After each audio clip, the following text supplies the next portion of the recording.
Group 2 தேர்வை பொறுத்தளவில் உங்களுக்கு வந்து 3 மணி நேரம் கொடுக்குறாங்க இல்லையா?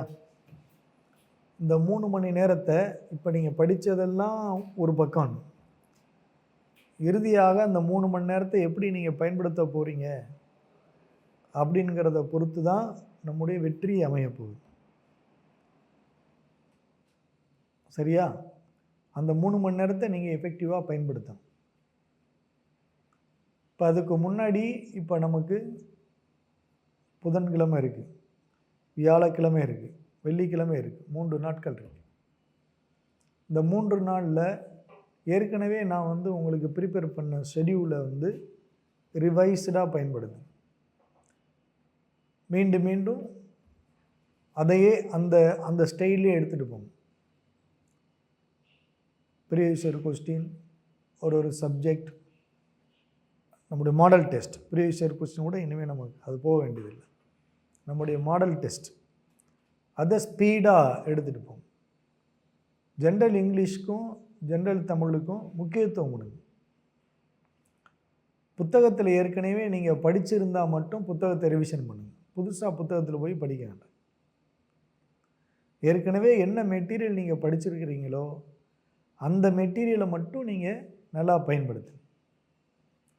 ரைட்டா? வெள்ளிக்கிழமை ஆஃப்டர்நூனுக்கு மேலே படிக்கிறத விட்டுருங்க. வெள்ளிக்கிழமை ஆஃப்டர்நூன் வரை படிங்க. ஃப்ரைடே அதுக்கு மேலே படிக்காதீங்க. இந்த புதன் வியாழனில் இரவு நெடுநேரம் முழிச்சு படிக்கிறத வந்து கண் விழித்து படிக்கிறத விட்டுருங்க. பகல் நேரத்தில் எவ்வளோ எஃபெக்டிவாக படிக்க முடியுமோ படிங்க. இரவு 10 மணிக்கு மேலே இந்த வருகின்ற இந்த 3 நாட்களுக்கும் கண் விழித்து இருக்காது. அது நமக்கு ஏதாவது வந்து ஹெல்த் இஷ்யூஸை ஏற்படுத்திடும். அதனால் தேர்வு அன்னைக்கு நம்ம வந்து ஃபுல் ஃபிட்னஸில் இருக்கணும். அதுவே நமக்கு ஒரு பாசிட்டிவிட்டியை உருவாக்கும்.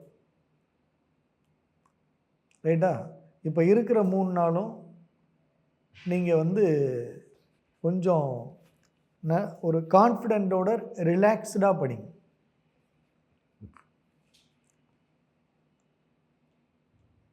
அலட்டிக்கிறாம படிங்க. ரைட்டா?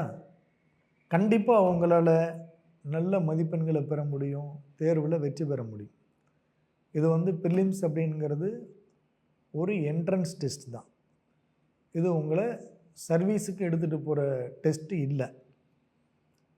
இதில் வந்து நீங்கள் குவாலிஃபை ஆகணும், அவ்வளோதான். அதனால் கேட்டகரி வைஸாக உங்களுக்கு கட் ஆஃப் மார்க் வந்து வேறுபடும். இப்போ விமனுக்கு வந்து கட் ஆஃப் வந்து குறையும். இப்போ பிசி விமன் குறையும். பிசி விமனை விட எம்பிசி விமனுக்கு கம்மியாக இருக்கும். எம்பிசி விமனை விட எஸ்சி விமனுக்கு கம்மியாக இருக்கும். எஸ்சி விமனை விட எஸ்டி விமனுக்கு கம்மியாக இருக்கும். இந்த மாதிரி கட் ஆஃப் வந்து இதில் தமிழ் மீடியம் இருந்ததுன்னா உங்களுக்கு கூடுதல் அட்வான்டேஜ். பெண்களாக இருந்தால், ஜென்ஸாக இருந்தால். இப்போ 200 வினாக்கள் இருக்குது அப்படின்னு சொன்னால் இதில் நமக்கு நெகட்டிவ் மார்க் இல்லை. அதனால் ஒரு கேள்வியை கூட பதிலளிக்காமல் நம்ம விட்டுறக்கூடாது.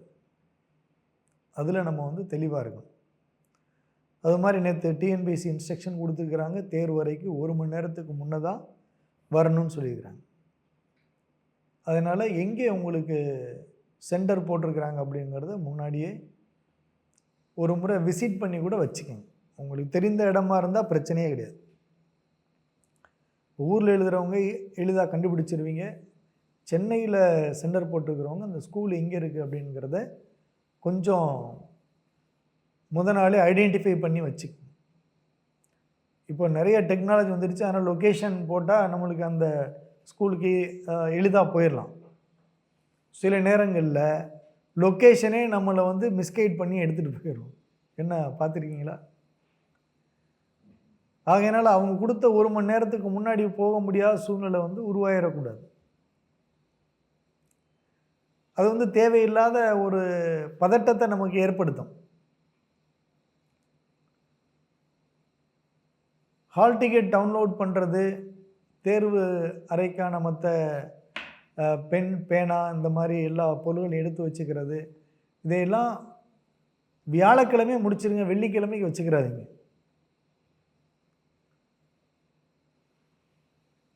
இப்போ உங்கள்கிட்ட சாஃப்ட் காப்பியாக வச்சுருந்தீங்கன்னா, ஏற்கனவே டவுன்லோட் பண்ணி எடுத்து வச்சுருப்பீங்க. ஒருவேளை இல்லைங்கன்னா வியாழக்கிழமையே நீங்கள் வந்து தேர்ஸ்டேயே ஹால் டிக்கெட் டவுன்லோட் பண்ணி பத்திரமா எடுத்து வச்சுக்கோங்க. வேறு என்னென்ன அவங்க கேட்டிருக்கிறாங்க அப்படிங்கிறதெல்லாம் எடுத்து வச்சுக்கோங்க. எல்லா வேலையும் வியாழக்கிழமையும் முடிச்சிருங்க. நாளைக்கு தானே, நாளைக்கு ஆஃப்டர்நூன் பார்த்துக்குருவோம் அப்படிங்கிற மாதிரி வச்சக்கூடாது. அந்த நேரத்தில் ஒரு டெக்னிக்கல் ப்ராப்ளம் வரலாம், சில இடைஞ்சல்கள் வரலாம், இந்த மாதிரி சூழ்நிலை வரலாம். எல்லாமே வியாழக்கிழமை அப்படிங்கிறது உங்களுக்கு கம்ஃபர்ட் இதாக சொல்கிறேன். நீங்கள் புதன்கிழமையே எடுத்துக்கிறீங்க, இன்றைக்கே எடுத்துக்கிறீங்கன்னா பிரச்சனையே கிடையாது. என்னென்ன தேவை அப்படிங்கிறது. அதுக்கப்புறம் வந்து உங்களுக்கு எக்ஸாம் சென்டருக்கு போகிறதுக்கான கால அவகாசம் எவ்வளவு தேவைன்னு, அதுக்கு தகுந்த மாதிரி நீங்கள் இருக்கிற இடத்துலேருந்து திட்டமிட்டு கிளம்பணும். இது எல்லாம் என்னென்னா, நம்ம வந்து பதட்டம் இல்லாமல் எக்ஸாம் ஹாலுக்கு போய் அங்கே வந்து நம்முடைய அறையை பார்த்து அமர்ந்து நம்ம வந்து கொஸ்டினை பதட்டம் இல்லாமல் படிக்கிறது மூலம் நீங்கள் வந்து ஒரு 165 கொஸ்டின்ஸ் கரெக்டாக உங்களால் பண்ண முடியும் அப்படின்னு சொன்னால், ஒரு கம்ஃபர்ட் ஜோனில் இந்த மாதிரி நீங்கள் போனீங்கன்னா 170 வரும். 170 பண்ண முடியும்னா 175 ரைஸ் ஆகுது. இந்த காரணத்துக்காக தான் உங்களுக்கு வந்து மற்ற இதெல்லாம் எடுத்து வச்சுக்கோங்க அப்படின்னு நான் சொல்கிறேன். ஏன்னா நாளைக்கே தேர்வு எழுதுறது மாதிரி உங்களுடைய தயாரிப்புகள்லாம் இருக்கணும். இப்போதைக்கு அந்த மனநிலையில் நம்மளை வச்சுக்கணும். அதுக்கடுத்து நான் சொல்கிற இன்னொரு முக்கியமான விஷயம் என்னென்னா, அங்கே போன உடனே தேர்வு அறையில் உங்களுடைய எண் வந்து சில நேரம் எல்லா எண்களையுமே போர்டில் எழுதியிருப்பாங்க. சில நேரத்தில் வந்து இந்த எண்ணிலேருந்து இந்த எண் வர அப்படின்னு போட்டிருப்பாங்க. அதனால் பதறி நம்ம நம்பரை காணோம் அப்படின்னு நினச்சிடக்கூடாது இல்லையா? அதனால் இந்த குறிப்பிட்ட அறையில் இந்த எண்ணிலேருந்து இந்த எண் வர அப்படின்னு போட்டுக்கலாம். அல்லது எல்லா எண்களையுமே அதில் எழுதியிருக்கலாம். எல்லா எண்களையும் எழுதுறதுக்கு வாய்ப்புகள் குறைவாக இருக்கும். அதனால் நீங்கள் வந்து அதில் கவனமாக எண் இல்லை அப்படிங்கிறதுக்காக பதட்டப்பட வேண்டாம். சென்டரை கன்ஃபார்ம் பண்ணிக்கிட்டு அங்கே அதுக்குள்ளே ஆஃபீஸர்ஸ் இருப்பாங்க, டீச்சர்ஸ் இருப்பாங்க. அவங்கள நீங்கள் அணுகுனீங்கன்னா உங்களுக்கான அறையை வந்து கரெக்டாக அவங்க கைட் பண்ணிடுவாங்க. நீங்கள் தேர்வு அறைக்கு போனதுக்கப்புறமா உங்களுடைய எண் எங்கே எழுதப்பட்டிருக்கு அப்படின்னு பாருங்கள். வேறு எதுலையாவது மாறி நம்ம அமர்ந்துடக்கூடாது, அவசரப்பட்டு அந்த எண்ணை பார்க்குறதில்ல. அது மாதிரி அந்த டேபிள் வந்து பார்த்திங்கன்னா சமமாக இருக்கா, வேறு ஏதாச்சும் அங்கே வந்து சின்ன சின்ன ஸ்க்ராட்ச் அந்த மாதிரி ஏதாச்சும் இருக்கா அப்படிங்கிறத நீங்கள் வந்து பார்த்துக்கிறோம். ஏன்னா கோடிங் ஷீட்டில் நீங்கள் ஷேர் பண்ணும் பொழுது அந்த மாதிரி ஏதாவது சிரமங்கள் ஏற்பட்டலாம். அதனால் கோடிங் ஷீட்டில் ஷேர் பண்ணுற பொழுது நீங்கள் முக்கியமாக என்ன செய்யணும்னா, கொஸ்டின் பேப்பரில் வச்சு ஷேர் பண்ணுங்கள். அதனால் டேபிளில் ஒரு வேளை வந்து ஏதாவது இதாக இருந்தது அப்படின்னு சொன்னால் நீங்கள் டேபிள் மேலே வச்சு ஷேர் பண்ணுறதை தவிர்த்துருங்க, ஓஎம்ஆர் ஷீட்டு. ஏன்னா எக்காரணத்தை முன்னிட்டும் ஓஎம்ஆர் ஷீட்டை வந்து நம்ம சின்ன டேமேஜ் கூட பண்ணிடக்கூடாது. அதனால் கீழே வந்து தூசு இருக்கும், ஏதாவது இருக்கும், அதெல்லாம் நீங்கள் வந்து க்ளீன் பண்ணிக்கோங்க. நீங்கள் உட்கார்ற இடத்த சுத்தமாக வச்சுக்கோங்க. நல்ல வெளிச்சம் இருக்கிற மாதிரி பார்த்துக்கோங்க. அங்கே வந்து ஜன்னல் க்ளீனாக அவங்க திறந்து வச்சுருக்கிறாங்களா, லைட் இருக்கா, எல்லாத்தையும் நீங்கள் வந்து கரெக்டாக பார்த்துக்குங்க. ஒருவேளை வெளிச்சம் இல்லை அப்படின்னு சொன்னால் அதை அவங்கள்ட்ட சொல்லுங்கள். சூப்பர்வைசிங் வர்றவங்கள்ட்ட வந்து சொல்லுங்கள், வெளிச்சம் இல்லை, இந்த ஜன்னல் ஓப்பன் பண்ணுங்கள் அப்படின்லாம் சொல்லிக்கங்க, தப்பு கிடையாது. அது மாதிரி எடுத்த உடனே உங்கள் கையில் ஓஎம்ஆர் சீட்டு கொடுத்துருவாங்க. ஓஎம்ஆர் சீட்டு கொடுத்த உடனே உங்கள் கையில் ஹால் டிக்கெட் இருக்குது. நீங்கள் என்ன தான் உங்களோட மனப்பாடமாக பேர் எண் எல்லாம் வச்சுருந்தா கூட நீங்கள் ஹால் டிக்கெட்டை பார்த்து அதில் என்ன மாதிரி உங்களுடைய பேர் இருக்கோ, ஸ்பேஸோடு இருக்கோ, அது மாதிரி ஓஎம்ஆர் சீட்டில் நீங்கள் ஃபில் பண்ணுங்கள். ரிஜிஸ்டர் நம்பரை கரெக்டாக பார்த்து ஃபில் பண்ணுங்கள். அதுக்கு தகுந்த மாதிரி ஷேர் பண்ணுங்கள். எல்லாமே ஷேர் பண்ணுற மாதிரி வச்சுருங்க. ரிஜிஸ்டர் நம்பர் எல்லாம் நீங்கள் எழுதுகிற டேட்லேருந்து எல்லாத்தையும் ஷேர் பண்ணுற மாதிரி வச்சுருப்பாங்க. அதெல்லாம் என்னென்ன கேட்டிருக்காங்களோ அதை தெளிவாக நீங்கள் வந்து நிதானமாக ஃபில் பண்ணுங்கள். ஏன்னா மினிமம் 20 மினிட்ஸுக்கு முன்னாடி உங்களுக்கு ஓஎம்ஆர் ஷீட்டு கையில் வந்துடும். இல்லைன்னு ஒரு 15 மினிட்ஸ்க்கு முன்னாடி அவங்கள்ட்ட கொடுக்கலைன்னா கேளுங்க ஓஎம்ஆர் ஷீட்டு ஃபஸ்ட்டு. ஏன்னா ஓஎம்ஆர் ஷீட்டில் ஒன்றும் கிடையாது, அவங்களுக்கு கொஸ்டின் பேப்பர் தான் டைம் கொடுக்கணும் ஒழிய ஓஎம்ஆர் ஷீட்டை முன்னாடியே கொடுக்குறதுல அவங்களுக்கு எந்த எதுவுமே இருக்காது, தடையுமே இருக்காது. அதனால் அதை கேட்டு வாங்கி நிதானமாக, ஏன்னா ஃபுல்லாக ஷேர் பண்ணணும், அதுக்கு டைம் எடுக்கும். அவசரப்படாமல் ஷேர் பண்ணுங்கள். உங்களுடைய எண்ணுக்கான இதையும் பெயர் மற்ற இதெல்லாம் அவசரப்படாமல் ஷேர் பண்ணுங்கள். சென்டர் கோடு, அதுக்கப்புறம் சப்ஜெக்ட் கோடு. இப்போ ஜென்ரல் தமிழுக்குன்னா ஒரு கோடு கொடுத்துருப்பாங்க, ஜென்ரல் இங்கிலீஷ்க்கு ஒரு கோடு கொடுத்துருப்பாங்க. நான் மீண்டும் சொல்கிறேன், ஓஎம்ஆர் ஷீட் வந்து டேமேஜ் ஆகிடாமல் பார்த்துக்கிறோம். சரியா? ரைட்டு. அதுக்கு அடுத்து வந்து இதெல்லாம் வந்து நீங்கள் அங்கே வந்து நீங்கள் ஒரு வாட்டர் பாட்டில் அவங்க அலோவ் பண்ணுவாங்க. வாட்டர் பாட்டிலாம் எடுத்துகிட்டு போகலாம். எடுத்துகிட்டு போங்க. அவங்க என்ன இன்ஸ்ட்ரக்ஷனோட கொடுத்துருக்குறாங்களோ அந்த மாதிரி கொண்டு போங்க. அவங்க கொடுத்துருக்கிற இன்ஸ்ட்ரக்ஷனை மட்டும் நம்ம வந்து மீறிடக்கூடாது. ரைட்டா? அப்போ அதுக்கு தகுந்த மாதிரி நீங்கள் பிளான் பண்ணிக்கிறோம். கொஸ்டின் பேப்பர் கொடுத்த உடனே வேலையாக கொஸ்டின் பேப்பரை உடைக்கிறதுக்கு முன்னாடி கொஸ்டின் பேப்பரில் ஒரு நம்பர் கொடுத்துருப்பாங்க. அந்த நம்பரை வந்து ஓஎம்ஆர் ஷீட்டில் நீங்கள் வந்து ஃபில் பண்ண வேண்டியது இருக்கும். அதை முதல்ல முடிங்க. அதை வந்து பதட்டம் இல்லாமல் தெளிவாக அந்த நம்பர், ஏன்னா இப்போ இந்த கொஸ்டின் பேப்பரில் உள்ள நம்பர் தான் மிகவும் முக்கியமானது. உங்கள் ஓஎம்ஆர் ஷீட்டில் அது அவசியம் இருக்கணும், மிஸ் பண்ணக்கூடாது. அதை ஃபில் பண்ணிக்கங்க. ரைட்டா? அதில் என்ன கோடு கொடுத்துருக்குறாங்க, என்னென்ன இருக்குது அப்படிங்கிற பார்த்துங்க. அதுக்கப்புறம் வந்து என்ன செய்யுங்கன்னா, கொஸ்டின் பேப்பர் வாங்கின உடனே 9:30க்கு நீங்கள் வந்து கொஸ்டின் பேப்பரை பிரிங்க அப்படின்னு சொல்லுவாங்க. அதுக்கு முன்னாடி நீங்களே அவசரப்பட்டு கொஸ்டின் பேப்பரை உடைக்க வேண்டும். 1 நிமிஷத்துக்கு முன்னாடியோ 2 நிமிடத்திற்கு முன்னாடியோ. அதனால் நமக்கு ஒன்றும் ஆக போகிறதில்லை.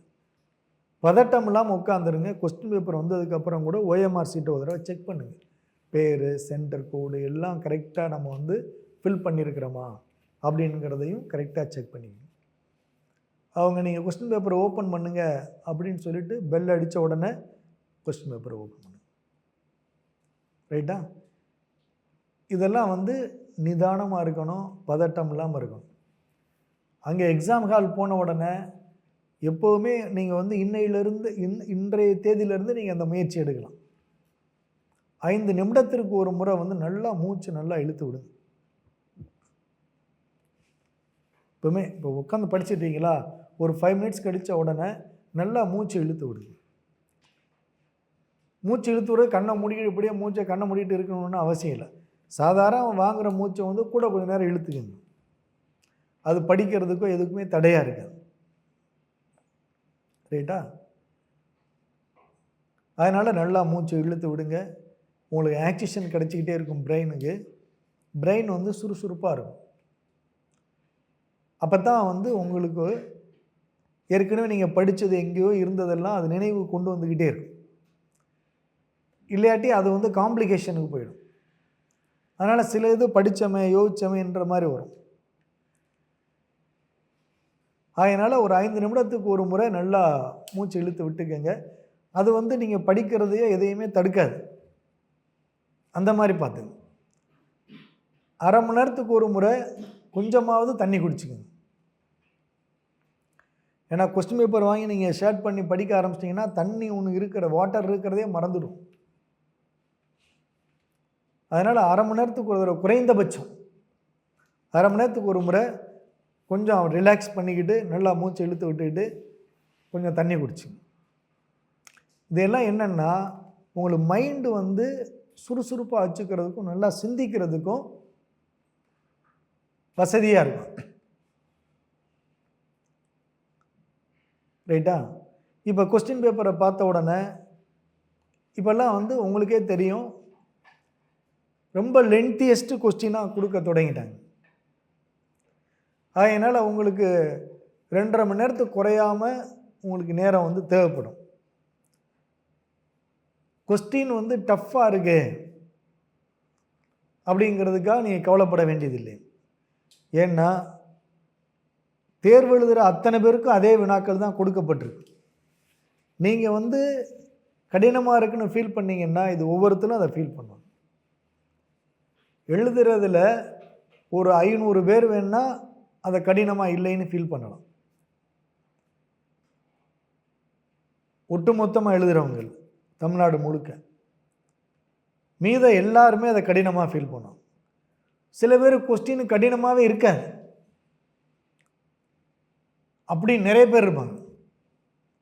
அவங்கெல்லாம் யாருன்னா படிச்சிருக்கவே மாட்டாங்க. அவங்க ஏன்னா அவங்களுக்கு எல்லா கொஸ்டினுக்கும் வந்து ஆன்சர் உடனே தெரியும், ஆனால் ஆன்சர் தான் தப்பாக இருக்கும்.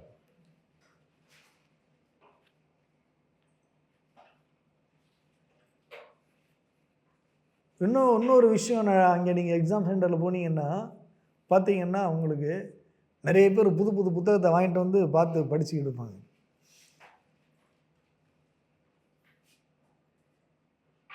எல்லாம் படிச்சிட்டேன் அப்படி இப்படிங்கிறலாம் நிறைய பேர் நண்பர்கள் பேசுவாங்க. சில பார்த்தா புத்தகத்தை எடுத்து கட்டன்னு அப்படியே திருப்பிக்கிட்டு இருப்பாங்க. இதையெல்லாம் பார்த்து நீங்கள் கொஞ்சமும் கலங்க வேண்டாம். அதுக்கப்புறம் என்னுடைய ரொம்ப முக்கியமான ஒரு சஜஷன் என்னென்னா, எக்காரணத்தை முன்னிட்டும் ஒரு மெட்டீரியலோ புத்தகத்தையே நீங்கள் வந்து பேக்கில் எடுத்துகிட்டு போகவே போகாது. தயவு செஞ்சு அங்கே போய் உட்காந்து படிச்சுக்கிடுவோம், பஸ்ஸில் போகையில் படிப்போம், அல்லது பைக்கில் பின்னாடி உட்காந்து படிப்போம். இதெல்லாம் தயவு செஞ்சு வேண்டாம். நல்ல ரிலாக்ஸாக இருங்க. அந்த நேரம்லாம் வந்து நீங்கள் வந்து உங்களுக்கு ஏதாவது ஒரு பாடல் வரியவோ அல்லது ஒரு புத்தகத்தையோ அதுக்கு யாருங்கிறதையோ மைண்டை வந்து செயல்படுத்துறதுக்கான முயற்சி எடுங்க, ஆக்டிவேட் பண்ணுறது. அதனால் எக்ஸாம் சென்டரில் போய் மற்றவங்க படிக்கிறாங்கிறதுக்கா நீங்கள் ஆட்டா ஒரு புத்தகம் இருந்தால் கொடுங்கன்னு கேட்க வேண்டாம். நீங்களும் புத்தகம் எடுத்துகிட்டு போக வேண்டாம், எந்த மெட்டீரியலையும் எடுத்துகிட்டு போக வேண்டாம், எந்த கொஸ்டின் பேப்பரையும் எடுத்துகிட்டு போக வேண்டாம். நீங்கள் வந்து உங்களுக்கு தேவையான பென்னு, ஹால் டிக்கெட், இன்னொரு ஐடென்டிட்டி கார்டுக்கு தேவைப்பட்டுச்சுன்னா அது ஒன்று, உங்களுக்கு போக்குவரத்துக்கான செலவு, வாட்டர் பாட்டில், இதுதான் உங்கள் கையில் இருக்கணும். ஃபுல்லாக ஒரு போல்டாக இருங்க, முகமலர்ச்சியோடு இருங்க, நம்பிக்கையோடு இருங்க. கொஸ்டின் படிக்கும்பொழுது ஒரு 10 கொஸ்டின் ரொம்ப டஃப்பாக இருக்குன்னு ஃபீல் பண்ணுறீங்களா, ஒன்றும் கவலைப்படாதீங்க. முதல் 5 நிமிடத்தை நீங்கள் எப்படி பயன்படுத்தணும் அப்படின்னு இன்னொரு முக்கியமான ஒரு விஷயம் உங்களுக்கு சொல்கிறேன். முதல் 5 நிமிடத்தையோ அல்லது 4 நிமிடத்தையோ எப்படி நீங்கள் பயன்படுத்தணும். ஒட்டுமொத்தமாக ஒரு 80 பக்கமோ 90 பக்கமோ கொஸ்டின் புக்லெட் இருக்குது அப்படின்னு வச்சு, இந்த 80 பக்கத்தையும் அப்படியே ஸ்கேன் பண்ணுறது மாதிரி அடுத்தடுத்த பக்கத்தை சும்மா புரட்டு, கொஸ்டின் அப்படியே ஸ்கேன் பண்ணுற மாதிரி பாருங்கள். படபடன்னு புரட்டிடக்கூடாது. நீங்கள் புரட்டுற சத்தம் பக்கத்தில் இருக்கவங்களுக்கு கேட்கக்கூடாது. அந்த மாதிரி ஒரு பக்கம், இந்த பக்கம் பார்க்குறீங்க, அதுக்கடுத்து ஒரு பக்கம், இங்கே பார்க்குறீங்க, அடுத்து இப்படியே ஒவ்வொரு பக்கத்தில் என்ன கொஸ்டின் இருக்குது அப்படிங்கிறத நீங்கள் கண்ணால் பாருங்கள். அது அப்படியே உங்கள் பிரெயின் வந்து அப்படியே அதை ஸ்கேன் பண்ணிகிட்டே வரும். கடைசி வரை போயிட்டு கடைசியிலேருந்து திருப்பி மறுபடியும் ஒரு திருப்புங்க, பின்னாடி வாங்க, முதல் பக்கம் வாங்க. 1 நிமிடத்தில் பார்த்துடலாம், அல்லது 1 நிமிடத்துக்குள்ளே வெளியே திருப்பி பார்த்துடலாம், அல்லது 1.5 நிமிடத்தில் பார்க்கலாம். இப்போ மீண்டும் ஒரு தடவை மறுபடியும் உங்கள் வந்து ஸ்கேன் பண்ணுறது மாதிரி அப்படியே ஒரு தடவை திருப்பி 200 கொஸ்டினையும் முதல்ல இந்த பக்கம் இருந்து கிளாக் வைஸாக போங்க, அப்புறம் ஆன்டி கிளாக் வைஸாக 4 முறை. இப்போ நீங்கள் வந்து ஃபுல்லாக 200 கொஸ்டினை பார்த்துட்டீங்க. இப்போ 3ஆவது தடவை நீங்கள் படிக்க போகிற பொழுது ஏன்னா முதல் முறையாக படிச்சுட்டே போகும்பொழுது இது புதுசாக இருக்கும். 2வது முறை, 3வது முறை, 4வது முறை நீங்கள் அதை படிக்கிற பொழுது எங்கோ ஒரு இடத்துல படித்த நினைவுக்கு அது வந்துக்கிட்டே இருக்கும், பிரெயின் அதை கொண்டு வந்துக்கிட்டே இருக்கும் உங்களுக்கு வந்து. இது பார்த்திங்கன்னா வழக்கமான ஒரு நீங்கள் விடையளிக்கிற நிலையிலிருந்து 10 கேள்விகளாவது உங்களால் கூடுதலாக விடையளிக்க முடியும். அதனால் முதல் 3-4 நிமிடங்களை இந்த மாதிரி பயன்படுத்தும்.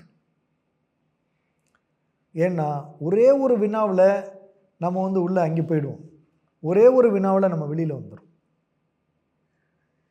அதனால் இப்போ நான் சொல்லிக் கொடுக்குற மெத்தட்லாம் உங்களுக்கு கிட்டத்தட்ட ஒரு 15-20 வினாக்கள் வந்து கூடுதலாக விடையளிக்கிறதுக்கு உங்களுடைய பிரெயினை வந்து இது தயார்படுத்தும். இதெல்லாம் நான் வந்து அனுபவத்தில் பெற்ற உண்மைகளை உங்கள்கிட்ட நான் பகிர்ந்துக்கிறேன். என்னை எதெல்லாம் வெற்றியாளராக மாற்றுச்சு அப்படிங்கிறது தான் உங்கள்கிட்ட நான் சொல்கிறேன். அதனால் இப்போ ஒரு 5 கேள்விக்கு விடை தெரியல, 10 கேள்விக்கு விடை தெரியலன்னா கவலையே பட வேண்டாம். 20 கேள்விக்கு விடை தெரியலனா கவலையே பட வேண்டாம். ஏன்னா இப்போ டிஎன்பிஎஸ்சி மேலே வழக்கு போட்டுக்கிறலாம், 25 கேள்வி தப்புனே வழக்கு போட்டுக்கிறேன். அதனால் நீங்கள் வந்து வினாவுக்கு விடை தெரியலைங்கிறது மட்டும் வருத்தப்படக்கூடாது. தெரிந்த வினாக்களுக்கு சரியாக விடை அளிக்கும்.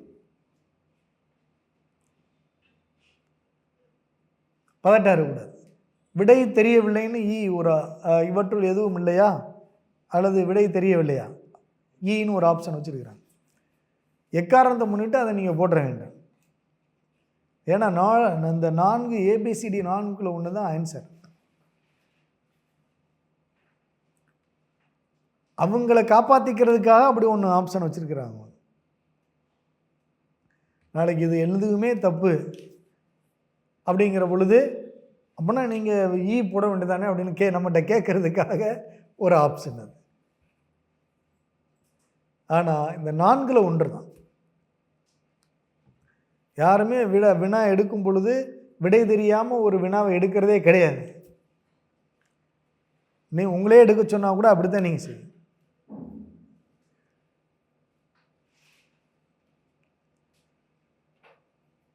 சரியா? ஆகையினால நீங்கள் 4 ஆப்ஷனுக்குள்ள ஒன்று செலக்ட் பண்ணுங்க. ரைட்டா? இப்போ ஜென்ரல் இங்கிலீஷ், ஜென்ரல் தமிழை நீங்கள் கம்ஃபர்ட்டாக ஃபீல் பண்ணுவீங்க. அதான் முதல் வினாவும் இருக்கும். அதனால் அதை ஃபஸ்ட்டு போயிடுங்க. அதுக்கப்புறம் ஜிகே போகும். நீங்கள் வந்து ஆப்டிடியூடில் ஸ்ட்ராங்காக இருக்கிறீங்க, ரொம்ப ஸ்ட்ராங். ஒரு கொஸ்டின் கூட உங்களுக்கு தப்பு வராதுன்னா அதுக்கடுத்து ஆப்டிடியூடு போகும். ஆனால் ஆப்டிடியூடு வரிசையாக இருக்காது, கூட தான் வரும். அதனால் இந்த வினா தான் அந்த வினா தான் ஜிகேயில் நீங்கள் ஒன்றும் பாரபட்சம் காட்ட வேண்டியது இல்லை அப்படிங்கிறது என்னுடைய கருத்து.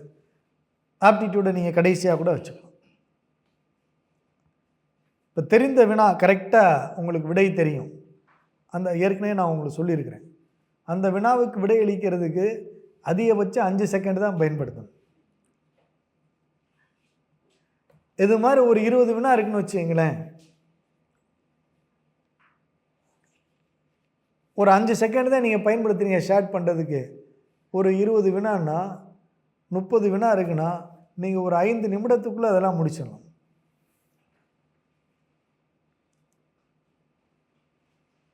பத்து செகண்ட் நீங்கள் நிதானமாக அதை ஷேர்ட் பண்ணுறதுக்கு ஒரு 10 செகண்ட் கூட வச்சுக்கோங்க. ஒரு நிமிஷத்துக்கு வந்து 60 செகண்ட் இருக்குது.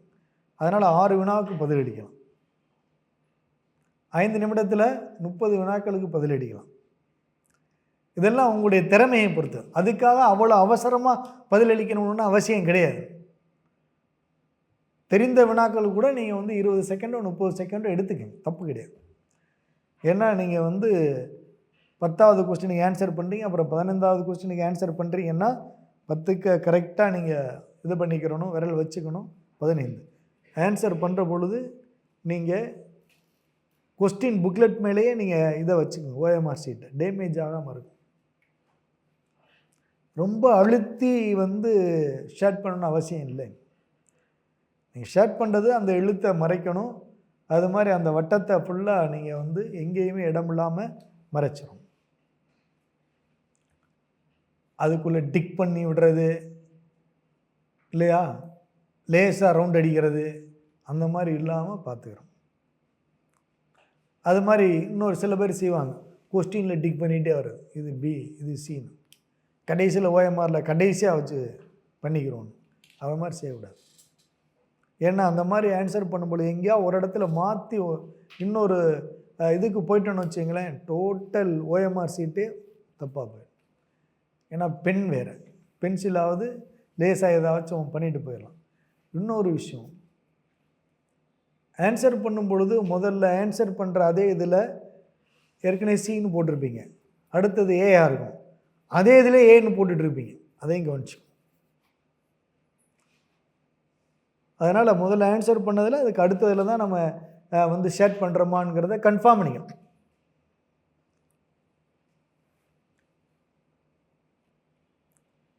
அதில் தான் நம்ம ஆன்சர் பண்ணுறோம் அப்படிங்கிறது. அது மாதிரி இது 15வது வினா தான், கன்ஃபார்ம் பண்ணிக்கணும். கொஸ்டின் பேப்பரில் வந்து நீங்கள் ஒரு சின்ன ஒரு புள்ளி வச்சுக்கலாம், எது ஆன்சராக நம்ம செலக்ட் பண்ணியிருக்கிறோம் அப்படிங்கிறத ஒரு சின்ன புள்ளி மாதிரி பென்சில்கிட்ட நீங்கள் வச்சுக்கலாம், பெண்ணுக்கிட்ட வச்சுக்கலாம். பெருசாக டிக் பண்ணி அதுலேயும் ஷேர் பண்ணி அதையும் இது பண்ணிடுறாங்க. ஒர்க்கிங் ஷீட் கொடுத்துருப்பாங்க உங்களுக்கு, ஏற்கனவே நீங்கள் எக்ஸாம் எழுதியிருக்கிறீங்க, அதை வந்து ஃபைனலாக ஆப்டிடியூடுக்கு வச்சுக்கோங்க.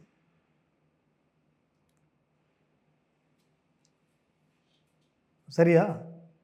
அந்த மாதிரி இதெல்லாம் ஏன் உங்களுக்கு சொல்கிறேன்னா, எக்ஸாமில் செய்கிறது வந்து அலர்ட்னஸ். நீங்கள் 3 மணி நேரம் முடித்து வெளியில் வர உங்கள் மூளை வந்து பிரைட்டாக இருக்கணும், பிரெயின் வந்து அலர்ட்டாக இருக்கணும். அந்த அலர்ட்னஸ்க்கு தான் நான் அந்த மூச்சு பயிற்சி, வாட்டர் எடுத்துக்கிறது, இதெல்லாம் அந்த அலர்ட்னஸ்க்கு தான். 2-3 நாளைக்கு உங்களோட ஸ்டீம்லைன் பண்ணுறது, இரவில் கண் முழிச்சு பட்டுச்சு இந்த 3 நாளில் எல்லாத்தையும் ஒரு பிடிச்சிரும், அதெல்லாம் வேண்டியது. நார்மலாக இருந்தாலே ஜெயிச்சுடுவீங்க.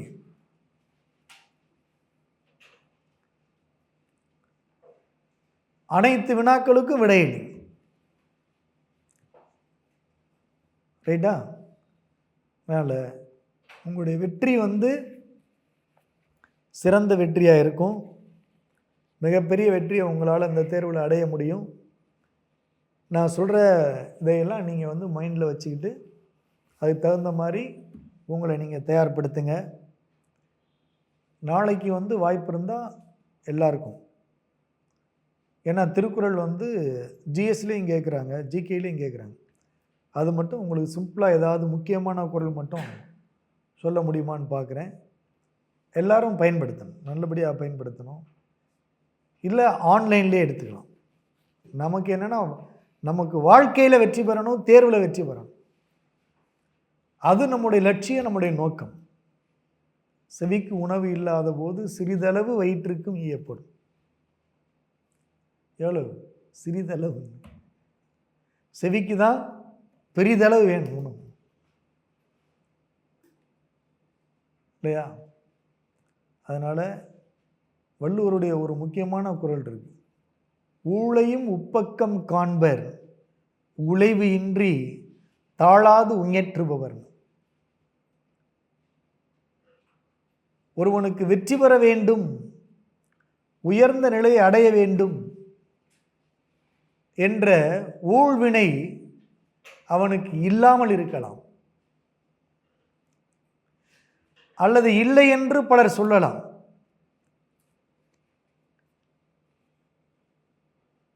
யார் ஒருவன் தொடர்ந்து முயற்சி செய்து கொண்டே இருக்கின்றானோ அவனுக்கு அது போன்ற ஒரு ஊழ்வினை இல்லை என்றால் கூட, வெற்றி பெறக்கூடிய ஊழ் அவனுக்கு இல்லை என்றால் கூட, சாதனை படைக்கக்கூடிய ஊழ் அவனுக்கு இல்லை என்றால் கூட, ஒரு நாள் அவன் அந்த ஊழ்வினையை தோற்கடித்து மிகச்சிறந்த வெற்றியை, மிகச்சிறந்த இலக்கை அவன் அடைவான். அவன் யாரென்றால் முயற்சி உடையவன். முயற்சி உடையவனால் அடைய முடியாத இலக்கோ லட்சியமோ உயரமோ இல்லவே இல்லை இந்த உலகத்தில். அதனால் நீங்கள் தொடர்ந்து முயற்சி பண்ணியிருக்கிறீங்க, நிறைய படிச்சிருக்கிறீங்க, வினாக்களுக்கான விடையை வந்து ப்ராக்டிஸ் பண்ணியிருக்கிறீங்க, இரவு பகல் கண் விழித்து படிச்சிருக்கிறீங்க. உங்களுடைய உழைப்பு ஒரு நாள் உங்களை மிக உயர்ந்த இடத்தில் நிறுத்தும், அதில் எந்த சந்தேகமே இல்லை. ஆனால் என்ன முக்கியமான விஷயம்னா, முயற்சியை கடைசி வரை விட்டுறக்கூடாது. அதான் உழைவு இன்றி அப்படிங்கிறான் வள்ளுவன்.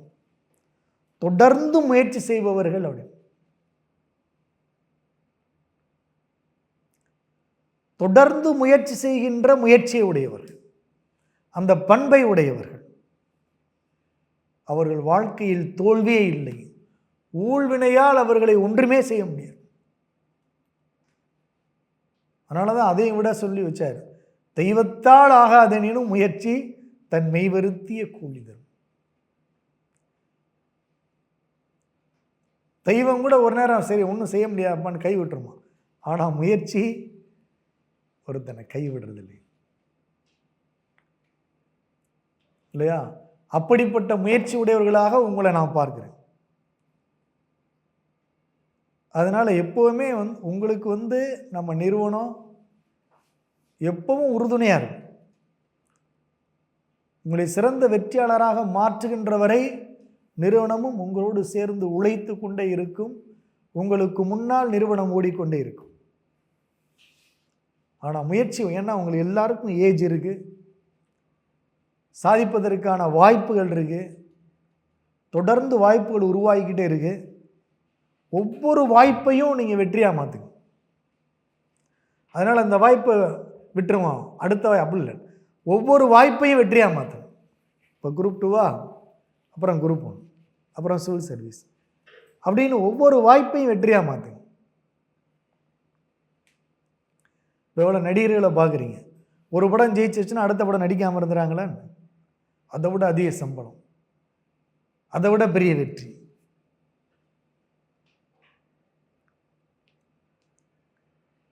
இல்லையா? முயற்சி எடுக்கிறாங்கல்ல, அதெல்லாம் ரசனையோட பார்க்குறோம். அடுத்து என்ன படம் வருதுன்னு கேட்குறோம்ல, வெயிட் பண்ணுறோம். ஆனால் நாம் அதுவாக இருக்கணும். அடுத்த தேர்வு என்ன, அடுத்த இலக்கு என்ன அப்படின்னு நாம் அதுவாக இருக்கணும். மற்ற வெற்றியாளர்லேருந்து நீ கற்றுக்கிற பாடம் என்னவா இருக்கணும்னா, அவங்களுடைய தொடர் முயற்சி மட்டும்.